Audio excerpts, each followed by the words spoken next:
I took a break from playing CTFs, and instead over the last 4 or 5 days, I've been playing MIT's Battlecode. MIT has a programming competition. It's a AI-based one where you program these little bots to kind of collect resources and conquer these lands. And it was amazing. It was a lot of fun. Probably the most fun I've had in a long time. Um, I think the competition was open for 2 or 3 weeks. Unfortunately, I found out about it a little bit late, so I only got to play for 4 or 5 days, but it was still a lot of fun. They had their qualifiers last night. I ended up placing 24th, so not terrible, but not amazing either. But I figured for this video, I'm just gonna kind of talk about what Battlecode is for people who aren't familiar, go over the game rules. I have an outline somewhere. Yep, I'll talk about how to play, some of the strategy I used. Like I said, I only got 24th, so there's definitely better strategies out there.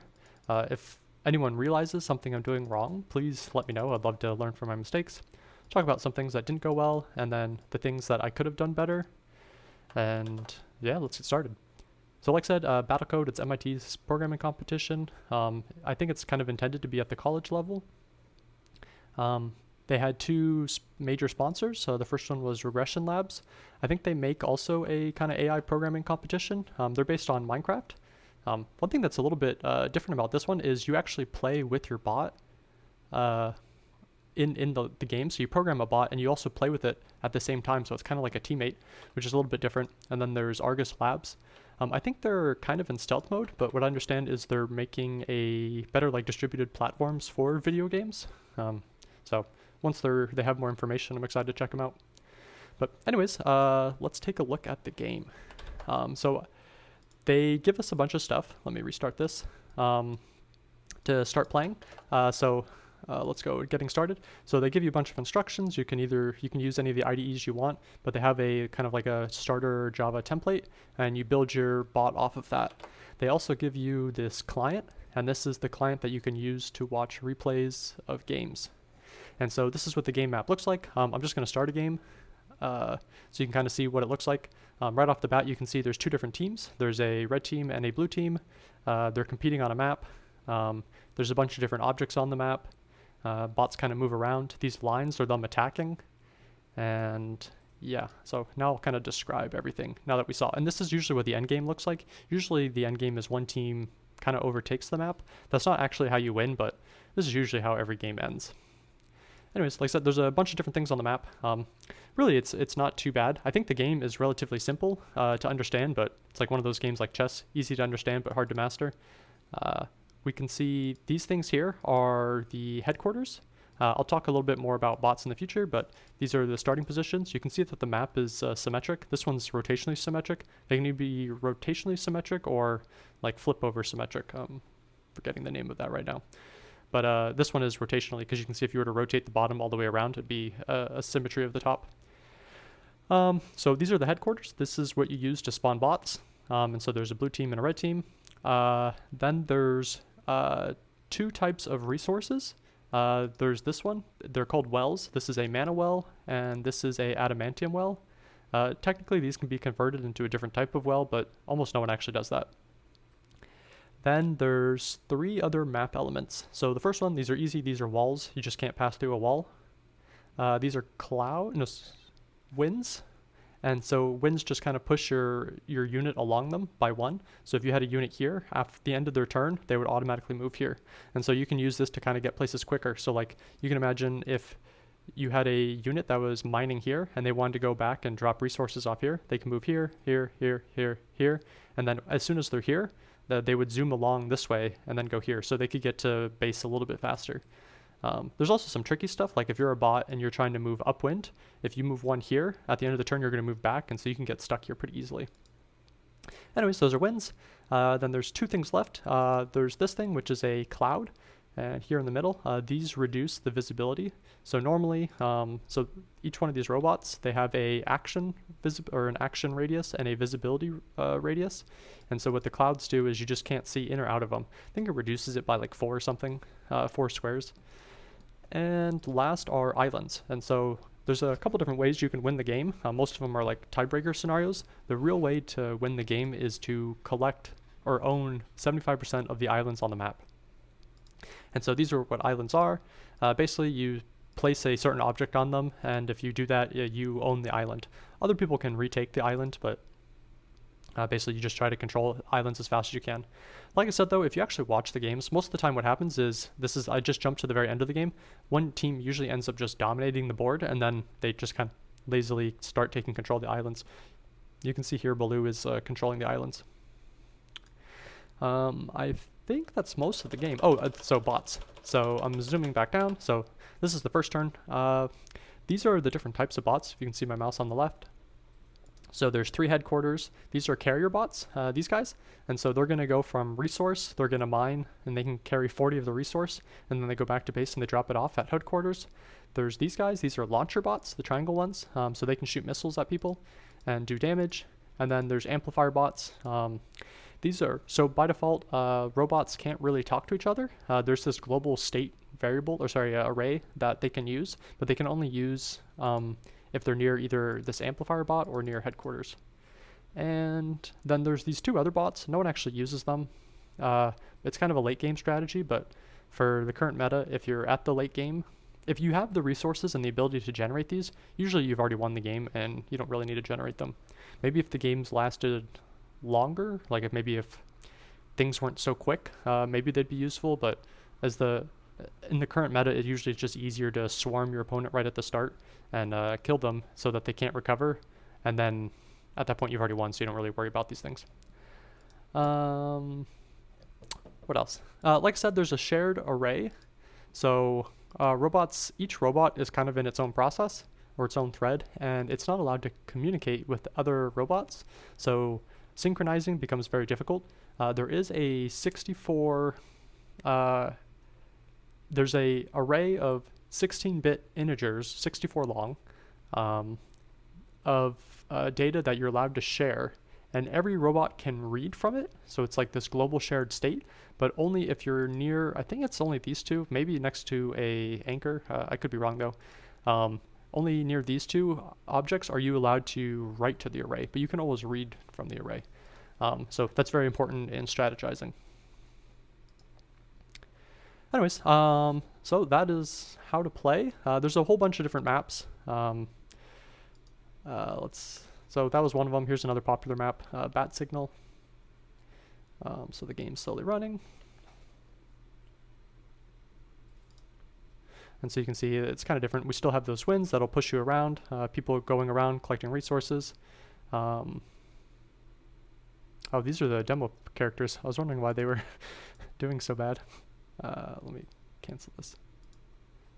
So this is the default bot. You can see it just kind of jumps around, doesn't really do anything too intelligently. I'm going to play with my bot instead. So we're doing my bot, Sloppy Joe Pirates, versus the example player. And it should be a pretty quick game. Connection received. And so you can see that they're gathering resources. Now they're moving around, gathering more and more resources. They go back and forth when they get information. And you can see they're going further and further. They just fought someone, they fought another person, and now they're kind of going around and just shooting people. You can see just the person on the left, this is the main bot, is able to collect resources so much faster that they're able just to kind of go around and decimate. And at this point, they're just surrounding the enemy base. And now they're collecting islands, and they were able to collect 75% of the islands. You can see 1, 2, 3, 4. There's only 4 islands on this map. And so once you collect 3 of them, you have 75%. So anyways, like I said, that's pretty much how to play the game. I'm going to talk about strategy, things that I did in mine. Like I said, I only got 24th, so there's definitely better strategies. If people realize something I'm doing wrong or something I can do better, please let me know. I'd love to learn. Yeah, let's get started. So the first thing that I think is somewhat interesting about the strategy I used is how I used that shared array. So like I said, there's this global shared array that every bot on your team can read from, but only some of them can write from. And it is the array, it has 64 integers, and each integer is 2 bytes. Cool. And so there's a couple different things you could store in this. I think, I didn't watch the full lecture, but I think MIT had some lectures and they were storing enemy position. I think I should have done that near the end. But instead what I ended up doing was storing, I call them points of interest. And so I store the location of every island, well, enemy base, and yeah, that's it. And so how I store it is, like I said, each entry within this array is 16 bits. And so I think the max size of a map is 60 by 60. And so because of that, you only need 6 bits to represent the X and Y position of some object on a map. Then I also use 2 bits for a type and 2 bits for the status of that point of interest. And so altogether, this equals 16 bits. And so like I said, I store what that object is and what its current status is. And so the object can either be a headquarters, a well, or an island. I only store 2 different types of wells. Technically there's a 3rd type of well, but there's just not enough space. I'm out of bits. And then for each of those, I store the status. So I sometimes, like I said, you can't see where everything is on the map. And so at the start of the game, you don't know if it's rotationally symmetric or, it's reflected over an axis. So at the start of the game, I make some guesses where the enemy headquarters could be, and I store that as a headquarter guess. I could do the same for wells and stuff because I know where my wells are. So I know it's either, like if there's a well here, I know the well is either here, here, or here. Depending on where things are on the map, you can probably reduce that a little bit. Like on this map, since I have a headquarters here and there's a well here, I know that it's probably not going to be here, so the well must be over here. Could be over here too if it's rotationally or reflected. But since this is in the middle of the map, I know that it's probably not a reflection because otherwise I'd see one here. I'd see 2 headquarters here if it was reflected across this axis. So on this map, I should know that it's here. I don't actually calculate that though. I actually use this as just like general exploration too. Anyways, it could be a guess. It could be a unknown status. So I know that something is there, but I don't know what's going on at that location. There could be at one of these headquarters or as well, it could be contested, which just means there's active fighting going on. So like if a blue bot was to come near my headquarters would self-report that it's contested, meaning it's like under fight, and that way launchers would come back to the headquarters and try to defend the home base. And then there's also conquered. This means that, there's no enemies nearby, and we kind of own it. So like these wells, there's no enemies nearby. You can't see it. This robot's on top of the well right now, but there's a well underneath there, and that just means, does it move? Yeah, you can see there. Anyway, there's a well under there, and because there's no enemies nearby, I would just mark that as a contested. Actually, you can also draw indicators on the map, and that's how I kind of label things. So green just means like I own it, nothing bad. Blue means it's unknown, no one owns it. For islands, I say either no one owns it, I own it, or the enemy owns it. That's how I kind of use the statuses. But you can see as these bots kind of go through, they update the status array. You can see since there was an enemy nearby, red now means contested, so it was contested for a second. And then once the enemy is killed, it goes back to conquered or unknown. So that's how I use the shared array. I think it is useful. I think it has good macro. I think the downside is though, other people stored the location of enemy bots instead, and I think I go back and forth. Maybe that would have been a better strategy. I think I have good macro game, but my micro game was pretty bad. When I look at the replays of where I lost, most of the time I just lose all the scrimmages. I think I could do better with the scrimmages, but I think just knowing the location of where enemies are would have been so beneficial, because I think most of this game was just about rushing your opponents. So it's nice knowing that like I can zoom back and quickly find where headquarters is, but I don't know. There's probably some, I think I spent too much space recording where like these wells are when it wasn't really necessary. Like I could have just flashed them up on the shared array once, and like every once in a while people would grab them, or as soon as you spawn from base, like maybe only headquarters would keep track of where everything is, and it would just tell new spawns like, hey, go to this well and this is going to be your well. But anyways, that's what I used the shared array for. There's one other thing I stored in the shared array, and that was just a complication. Since there's this island is huge, I don't want to store all the spaces of this island, and I only want to store one of them, and it's kind of hard to check. Like if you're here, or actually if you imagine you had a robot that was here, you can see the island, but you don't know if this spot is connected to this spot. You don't know if it's part of the same island, but you do have the island ID. So I use the last 2 elements in that shared array to store island IDs. I think there's a max of 32 islands, and so I just do some bit setting. So each int is 16 bits. So if I just store 2 of them, actually, let me just go to the code. shared map, go to the top. Yeah, so these are the known islands. So I sort in index array 62 and 63. This is where I store all the known island IDs, and just doing some bitmap. I can check later if it's a known island or not, and so I don't duplicate items. So like if I want to check if it's a known island, I just go to that offset within that 32-bit integer and see if it's set or not.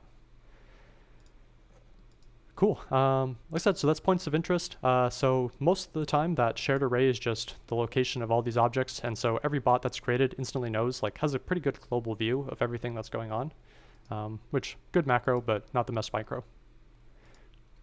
The shared map array. So at the start of every bot's turn, no matter what type of bot, they're going to go through and they're going to read that global array and just update their own internal state and make sure they know everything. They're going to draw everything on the map. So as part of this game, you can draw stuff on the map, which is very handy for debugging. And then this stuff isn't too exciting, but like there's logic because sometimes the headquarters are guesses. So it's going to check if you're in a location where you can update the array because you know that headquarter isn't real, or if it is real. Then it's just going to go through. It's going to say like, hey, for every island that's nearby me, do I know something that isn't known in the shared array? So it's going to do that for islands. It's going to check if anything is in danger. So like here it's checking to see if there's an enemy HQ nearby. It's going to check and see if, if any wells are in danger or if they're contested, if they're owned. There's just like little things like depending on how close you are to a well, it'll update. And then if you're at headquarters, you'll self-report if you are safe or if you're not safe. And then there's logic for like, deleting stuff from the array because you have to move stuff around. And yeah, again, I don't know if this was the best idea. It seems smart at the first, but I think this game, a lot of what dominated this game was just being really good at winning those little skirmishes. And I think instead I should have stored enemy positions. Even though there's a lot of them, I think just being able to surround troops and kill them and just like win those rushes right at the start would have been huge. I think spending because on these games, like 1, 2, 3, 4, 5, 6, 7, 8, 9, 10, 11, 12, 13, 14, 15, 16. It's a smaller map, but I've already used 16 elements just recording this. Like on some of the bigger maps, like almost the entire array is used just because there's so much going on. Yeah, so anyways, that was the shared map array. That's what I did for that. The other thing I did, you can kind of see it here, is, so there's these launcher bots. Let me go back. I tried to group things up. So like I said, I think these little skirmishes are just so important. And yeah, if you can win them, you're just off in such a better place. And I think one thing that's good is if you have more, like if you can get like 3 of your bots to attack one bot at the same time, obviously you're going to kill it a lot faster. And so my idea was like, if I can get my troops to kind of group up a little bit, they should overall win more fights or be more efficient in fighting health-wise. Like if I can attack 2 and only one of theirs is attacking mine at once, like obviously I'm going to kill them twice as fast, and it's just way better efficiency. And so my logic was if I can group them up, like you saw there, like this poor little guy just didn't have a chance because these guys were all grouped up, and he just got decimated. This is a beginner bot. This just does not work with the advanced players. Like I think it was okay strategy for a while, but I think there's better things to do. Anyways, the leader is determined by whoever's the highest ranking ID. So every robot gets an ID. This was discussed in one of the MIT lectures. But yeah, this leader basically decides what people are going to do, and everyone else just kind of follows him. And so you can see he's just kind of wandering around and just shooting stuff that he sees. And these black arrows are the followers, and they're saying who they're following. So there's a debug mode, which is very useful. Yeah, so those are leaders. Like I said, by default, these robots can't write to that shared array, and so unless they're next to either an amplifier or HQ. And so I spawn these amplifiers, and they also follow leaders around, just so that way we can update stuff as we find it on the map. And then next, probably the 2 big things are carriers and launchers. So if we look at the carrier code, so a lot of this game is just being able to gather resources as fast as possible. And so a carrier should just go from headquarters, gather a resource, and come back. And like I said, there's only two different resource types. There's the adamantium and the mana. Mana is used for spawning the launchers. Adamantium is for spawning more carriers. Somewhere there's a resources. There's a table that shows you how much everything cost. Is this the cost? I wish this showed cost. It doesn't. Oh, there it is. It does cost. So we can see launchers. Yeah, they cost 45 mana, and carriers cost 50 adamantium. Anyways, let's look at the code for carrier. So for this one, I tried to keep the code relatively simple. So like I do all the known greedy operations first. Like no matter what, if you can gather resources, you're always going to want to gather a resource. Or if you're able to deposit resources, you're always going to want to deposit resources. So right off the back, I pretty much just check and make sure you can do those things. First thing I do is I set up RAND. You can tell this is not, I got very frustrated. This is definitely not a cryptographic RAND, Java RAND. If you just do like the robot ID and robot count to seed the RAND, so it's actually random, it actually really isn't that random. Like I found just adding these two numbers up, even though it is a different integer than the rest of the robots, the random was pretty much the same, which I found very surprising. And so all of my robots, when they spawned, were pretty much doing the exact same strategy, but I just multiplied it by some larger numbers and eventually went back to a real random. The robot is going to pick what type of resource it wants, and this is just so I kind of spread things around a little bit. Like I said, I think it would have been better if HQ assigned the resource type that the robot would go after. I just didn't get there. Like I said, the carrier bots are going to do a bunch of greedy sort of stuff first. So like if they can place an anchor, so anchors are how you control the islands. Basically, if they can place an anchor, just go ahead and place an anchor. Like there's never a case where if you're on an island and you have an anchor, you wouldn't want to place an anchor. So we just check, make sure you can place it. Oh, another thing I didn't mention is there's a bytecode limit for all the bots. So each bot is only allowed to do like 10 or 12,000 bytecode operations, which kind of makes it fun. So you're a little bit constrained about how much computation you're allowed to do. Thankfully, I didn't really have too much issue with the bytecode. I think sometimes you just need to be a little bit careful, like using just a plain array instead of an array list, for example, can save you some bytecodes. But yeah, I think as long as you're smart, it really wasn't an issue. There's a profiler that comes with, and so you can use this to kind of see where all your bytecode is being spent. But anyways, then I check if there's a close HQ. So the carrier bot needs to know where its closest HQ is so it can drop it off. I just do the get closest safe HQ every once in a while, since I know if an HQ is under attack or not. Again, it'll optimistically deposit resources if it's near an HQ. If it's near an HQ and that HQ has an anchor, and the anchors are what you use to control the islands, it'll pick that up.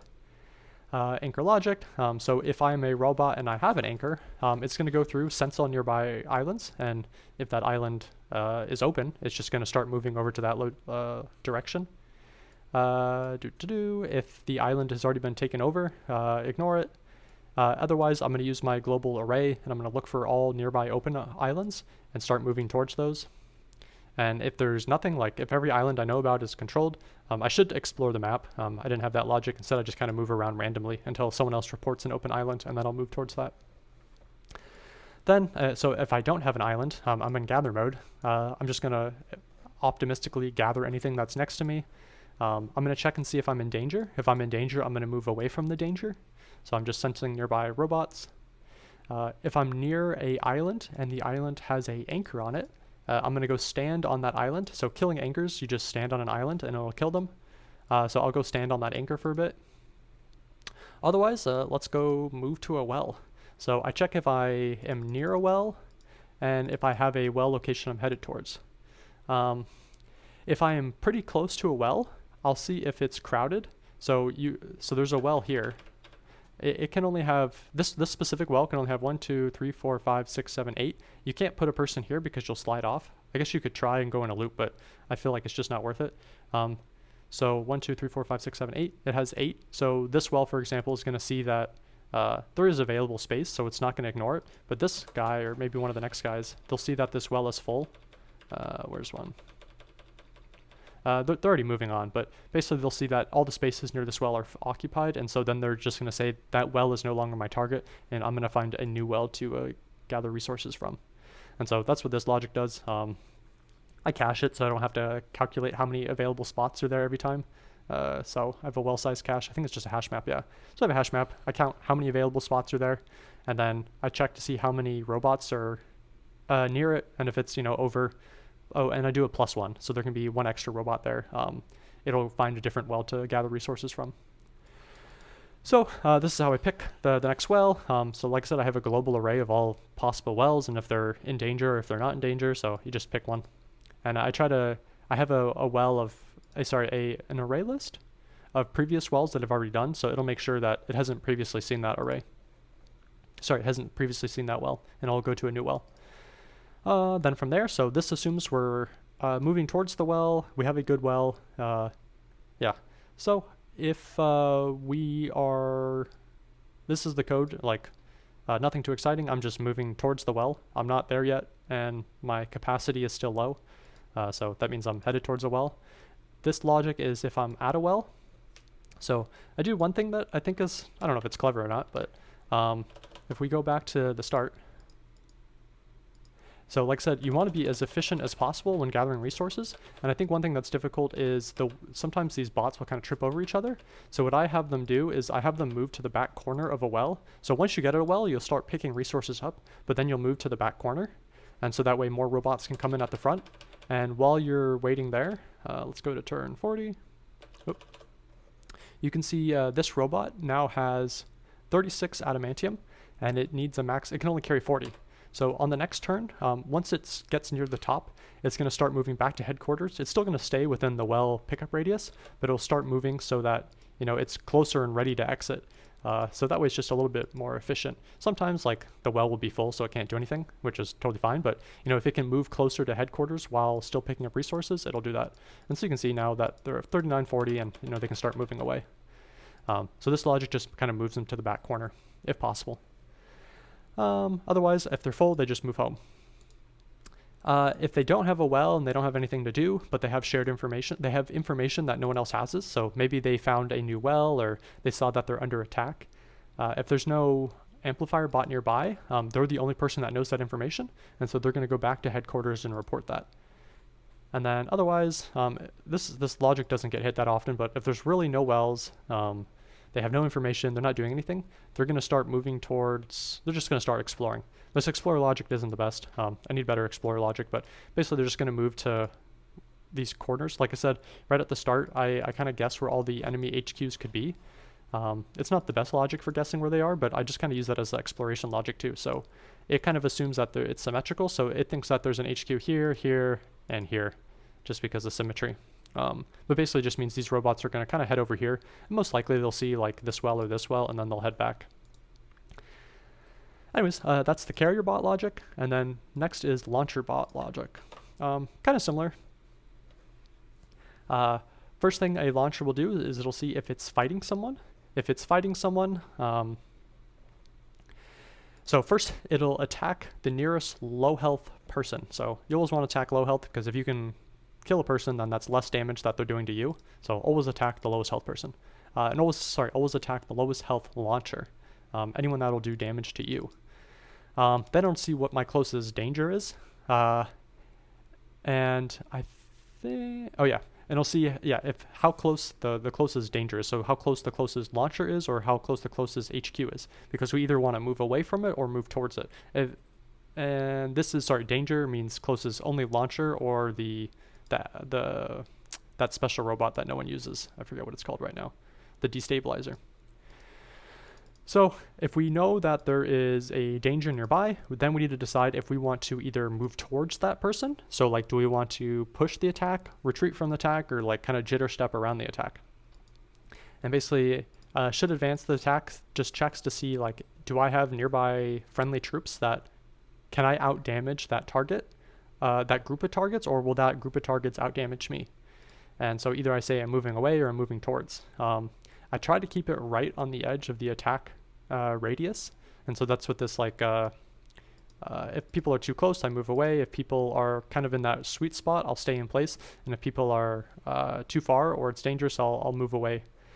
I think one negative of me storing those points of interest in my shared array is sometimes I'll try to move out of attack range, but the attack range and sense range for these carrier bots is just so close together that as soon as like a bot is here or something, I no longer know about their existence. And so like I'll try to move out of range from some people, but then my robot completely forgets about them. I can't communicate about it, that there's an enemy here with anyone else. And so because of that, just my micro game was just not good.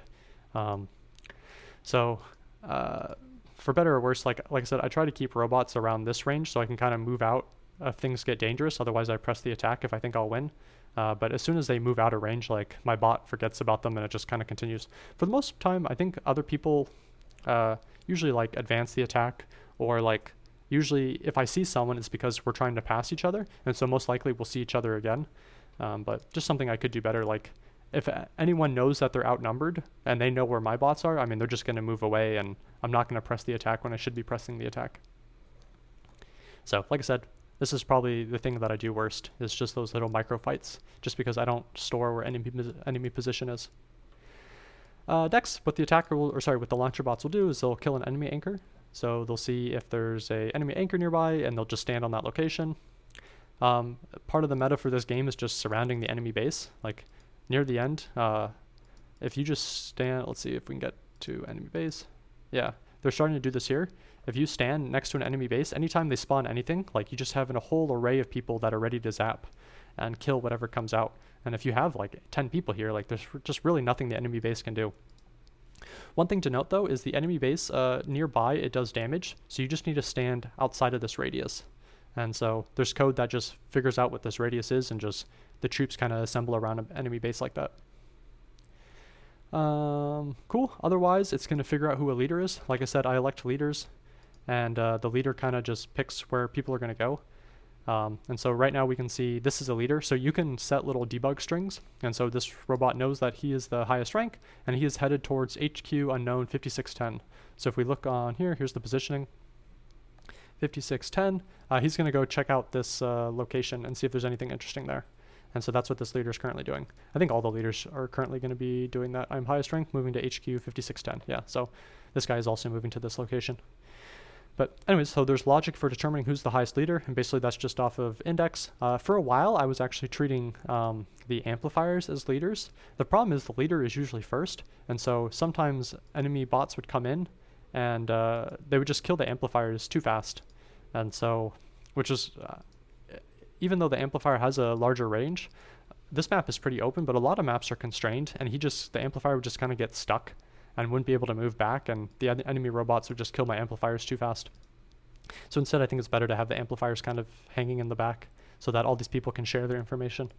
But yeah, like I said, so one of these guys will be the leaders, and they'll just kind of push to the next objective. So leaders can pick their goals. The leader goals are, first, it'll see if HQ is in danger. So if HQ is in danger, everyone's just going to start moving back. Unless you're already surrounding an enemy well, then you're not going to move. But if you're doing something else and HQ is in danger, you're just going to move back. Because once your HQ is overrun, like there's nothing you can do. So that's the highest priority thing. Next, I'm going to see if any wells are in danger. If there's a contested well, I'm going to start moving towards that. Then I'm going to see if there's a contested island. Like if someone else has put an anchor on an island, I want to go kill that. And then last, I'm going to start heading towards enemy HQs. And so this includes both the guess HQs and the real HQs. Cool. So I'm the leader. I think we skipped some code. Surround enemy queue, pick a leader. And so if you're not the leader, basically you're just going to follow the leader. Nothing too exciting. Every once in a while you might do a random step. Sometimes the leader gets stuck, so I just kind of move randomly, I guess 1 in 10. If you're adjacent to the leader. This was another big problem I had, which is why I don't think leader strategy is the best anymore. I was looking at my finals games, and I noticed that my bots would just get stuck all the time. Actually, we can just look at it real quick. Battle code. So these are the games why I lost finals. So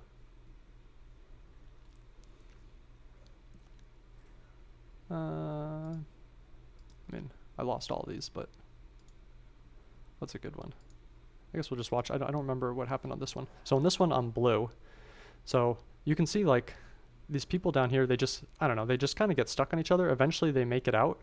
But they're just tripping. Usually what happens is the leader kind of gets pushed into a corner and he's not really able to escape. And you can see, I mean, I guess red has the same issue. But as soon as they're stuck in here, they just get really congested and all the followers are trying to follow the leader. And so the leader just gets pushed in that corner and there's nothing that they can really do. I think the leader strategy is all right. I think it's better than a non-leader strategy, like better than just people working on their own. But I think it's like a local minima. I think the best strategy is just to kind of know where enemy position is and swarm them. TSC Moo, I think TSC Moo was the top person for quite a while. I think they won both the sprints, and I think they've won previous years. They talk about how if you look at how they play, they do spread out, and their whole goal is to surround enemy troops. So like this guy, he like when you play against him, you'll notice that like your troops will just be surrounded by his person. He doesn't do this like leader strategy. Although later he will do this leader strategy and troops will kind of group up while they're moving. But as soon as he finds someone, like he knows where they are and he just surrounds them and you just have no chance because he'll have 4 of your units like attacking one of your units and then he just like moves out of the way and it's impossible to find him. So very clever strategy. So like I said, I have leader logic for following leaders, but even with this like kind of random movement, the leader just gets stuck on some of these more complex maps and it doesn't work well. If you are the leader, figure out a goal and kind of move. And then otherwise, same as the the carrier bot, like if you have information that no one else has, start heading home. If the leader is alone, I also just start heading towards home so you can get a bigger group. Otherwise, I only move once every 3rd turn. I think you could do 2 out of 3 turns, but I just found out that people grouped up a little bit better like this, so I do that. Again, there's definitely something better I could do here. And if there's no goal, just create some fake goal. Again, this should be better scouting or exploration code, but I just kind of pick a random place and I start heading towards it. Otherwise, that's pretty much it. There's HQ bot. It's not too smart of a HQ. If it's the first round, it'll do a bunch of stuff and add stuff to that shared enemy array, and then it'll build as many carriers, 1 amplifier, just to start recording what's nearby so that the carriers have a good location, and it'll spawn as many carriers as possible, and then on the next round, it'll start building as many, I was just editing stuff a second ago, it'll start building as many launchers as possible. Then if the base is under attack, it's not going to spawn carriers because they're instantly going to die. It'll wait until they can spawn 5 launchers, and then it'll spawn all 5 launchers at the same time. Once in every 200 turns, on average, it'll spawn another amplifier, and then this is my logic for building anchors. So if I have more than 50 robots, or if the round count is over than 400, and if I don't have any anchors, if I'm not under attack, and if it's been 50 turns since I spawned the last anchor, it'll build an anchor, and the carrier bots are very optimistic about gathering anchors, so as soon as there's an anchor, one's going to pick it up and try to drop it off somewhere. Otherwise, it'll just start building launchers if it can, and anytime it can build a carrier, it will build a carrier. One thing I don't do well is I kind of randomly spawn things all over the place. It's definitely something I need to improve on, which I'll talk about a little bit later, but this is just like a random location. Like now some are spawning over here. They can be spawned anywhere in the location. Some of the maps are kind of tricky. They have these little jails where if you spawn there, your creature can't get out, which is kind of silly. So I do need better logic for determining if it's a good spawn location. Like ideally, I know that this resource is here, and soon I'll know that this resource is here. And so if I'm going to spawn a carrier, I should spawn them like right here. But I don't do that, and especially like if my base is surrounded, like I should spawn my launchers in the correct spot. So a lot of smarter logic I could do there. I just haven't done it yet. Cool. So things that didn't go well. 3 things. This one was just silly. It took me like maybe half an hour debugging to figure out. I don't even think it's really that exciting, but turns out I should have left it like this. This code looks like it should do what I thought it would do. So it looks like it'll take this int, shift it over by 16, and then add this 16-bit int. It turns out, just based off of order operations, plus has a higher order operator than shift. And so it would do 16 plus this int and then shift it over this 16-bit integer by this amount, which is completely wrong. And this took me like half an hour, maybe an hour to debug. Very silly bug. For some reason, my known island IDs just weren't being shared correctly. But anyways, order of operations. I do wonder if that's different in Python or other languages, because I don't know, for some reason I thought I thought shifting would have higher precedence than addition, but who knows? Anyways, very silly bug, but it took an hour for something so silly. Another thing, I spent a lot of time doing squad formations. I'm sorry, leader. So I have this code. I ended up dropping it because I just didn't think it was that useful. But for a while, I was trying to get different formations because I thought instead of just having globs, like what if I had everyone line up? And so like I might have people kind of line up like this, I guess, in one solid line.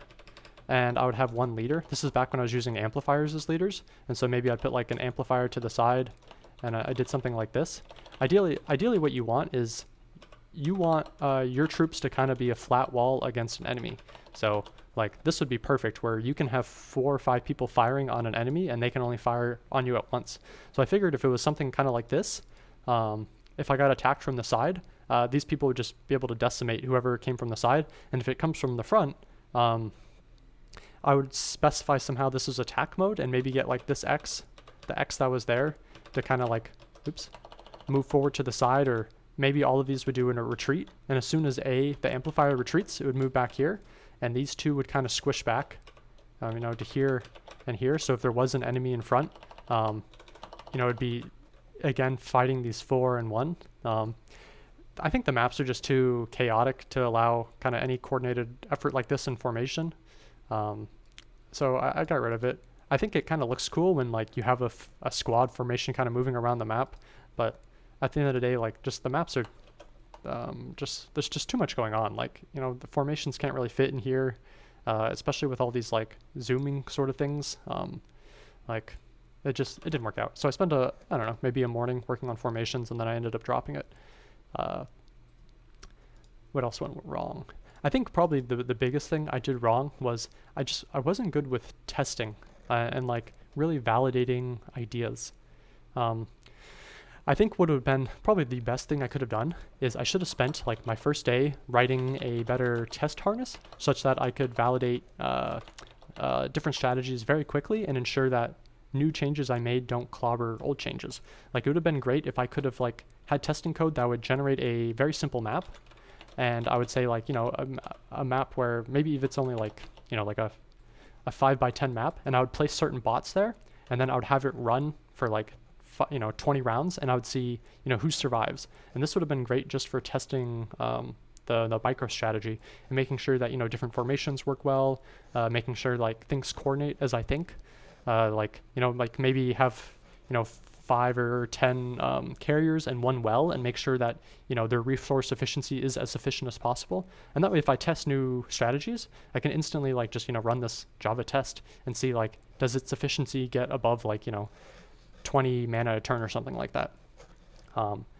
I think just being able to test strategies way quicker and actually validate that they're working would have been huge, and would have saved me a lot of time. I think also like saving previous versions of my robot and having them fight. Like if I could have my robot, new versions of my robot face like, you know, 20 previous robots and make sure it's actually better than all of them, that would have been great. I think for now, like whenever I always have my robot for the most part fighting itself. So I never really know if it's doing better. For the most part, I know that like certain strategy changes will be better, but it would have been cool to have an array of different robots with different strategies and make sure it kind of wins against all of those and just have better data to know that things I'm spending time on are actually worth spending time on. Like I said, I should have seen right from the start that squad formations was a waste of a couple of hours. And if I had test, I would have seen that. But I just didn't have a good way to quickly validate ideas. So I think in the future, that's something I'm going to spend more time right at the start, is just having a good testing framework. Like I'd love to have like 20 tests where like I said, I spawn like 5 carriers and just make sure that they efficiently go to a well and efficiently leave a well, or like see what happens that if I have a carrier and there's like, you know, some danger nearby, make sure that these carriers do the correct thing. And so when I modify carrier logic in the future, you know, I don't kind of go back on some of the things I programmed. And last, future. So if I had more time, the competition's over for me now, but next year, or I don't know, maybe if there's another round in the future, I'd love to keep working on it.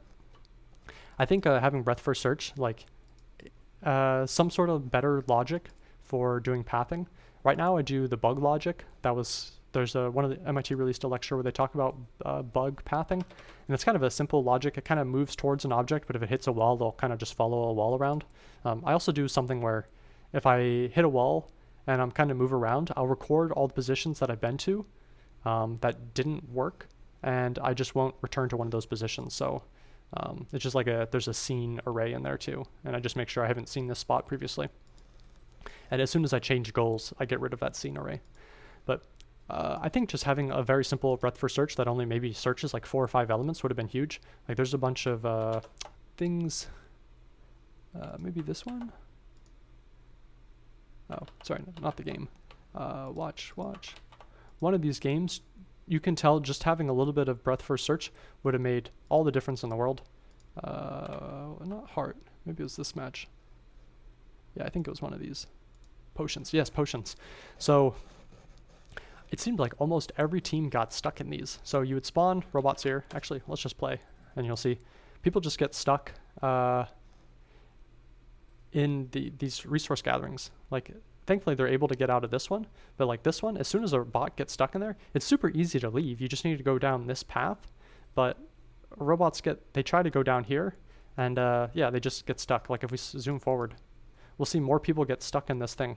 And here you can see like a lot of clobbering in here. Like with just very simple breadth first search, like it'd be easy to see if you were here. It's very easy to leave. Like you'd instantly know this is how you leave and this is how you enter if you had some sort of like very simple breadth first search. But since you don't, people are constantly just stepping on each other and getting stuck. You can see with the enemy team, like here they're just absolutely, they're just clustered too much and they're not able to drop resources off at their base. Like I have the same issue here. So I think just very simple pathfinding for when the objective is close would have been huge, and made a big difference. Especially a lot of the maps on this one were just very kind of narrow, and just having just a little bit simpler, better pathing for when objectives were close would have been huge. What else? Like I said, I don't think leaders was the right strategy. I think it was a good first step, but I think after a while, like just having better coordinated attacking would have been better. And just logic for better surrounding an enemy. I should have stored enemy positions within the shared array, and that way I could more effectively surround them. So there are 64 elements in the array. Maybe I could have dedicated 10 or 20 of them to enemy positions. And I do expire, so like I do expire objects in that array. So like if no update has been seen on those objects, it'll be removed. So it's not like I would, that information would eventually go stale pretty quickly, but I can also remove them quickly. But yeah, like I said, I think just being able to surround enemy positions and kind of break out of that formation would have been huge. The HQ wasn't providing orders. Like when I spawn a new carrier, the carrier would just kind of see all available wells nearby and just kind of pick resources. I think it would have been smarter if as soon as the HQ spawned a carrier, it would have said like, hey, go to this well, like I need you to collect this resource. I think that would have been a little bit smarter because the HQ can keep track of like how many people they've spawned at different locations and stuff like that. Unless I said when HQ spawns people, like I spawn it kind of randomly all over the place. There definitely could have been better logic with that. But yeah, pretty much that's it. That was the strategy I ended up building. Like I said, this was probably some of the most fun I've had in a long time, building these little robots. Absolutely amazing platform. Like this client for testing out code was super amazing. This whole platform you can submit new bots super simply. And then from there, there's a queue of ongoing games always happening. You just say like, if I want to scrimmage someone, I can just go here. This is the top player right now, 4 Musketeers. Super Cow Powers was #1 for the longest time. I think they just got overtaken this morning. You can just go here and say, hey, I want to play a game with this person. And then you can see the results down here. And every 4 hours, it automatically scrimmages. So you can see this was the last round of scrimmages. So I won 3 of my scrimmages and I lost 1 of my scrimmages. And these are all ranked maps. So my rating went up by, like 20 points or something like that. No, 10 points. Anyways, like I said, huge shout out to the team that built this. Absolutely amazing. And yeah, I hope to see all of you next year. Cheers.